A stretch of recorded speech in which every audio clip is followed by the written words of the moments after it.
Toutes les entreprises sont confrontées à des transformations. Évolution du business model, nouveaux caps stratégiques, transformation culturelle, réorganisation. Le changement est permanent, pourtant la manière de le manager montre encore quelques lacunes. La difficulté réside souvent dans le fait que les émotions ne sont pas assez prises en compte. La colère de ceux qui ont l'impression qu'on leur demande encore de faire des efforts, la peur de l'inconnu, la tristesse qui nous fait dire « c'était mieux avant ». Ce sont ces émotions négatives qui fabriquent la résistance au changement. A l'inverse, les émotions comme la fierté, la satisfaction, la joie sont l'oxygène de notre envie. Elles nous donnent l'énergie de s'engager, de réussir. Le succès d'une transformation passe par un climat émotionnel positif. Comment ? D'abord, le projet qui ne peut pas être la réponse à une menace extérieure, mais la volonté de relever un défi stimulant.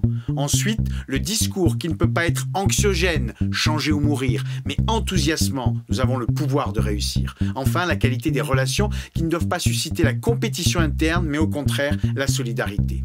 Finalement, une transformation, c'est comme un long tunnel noir et froid. Vous avez deux manières d'y faire entrer vos équipes.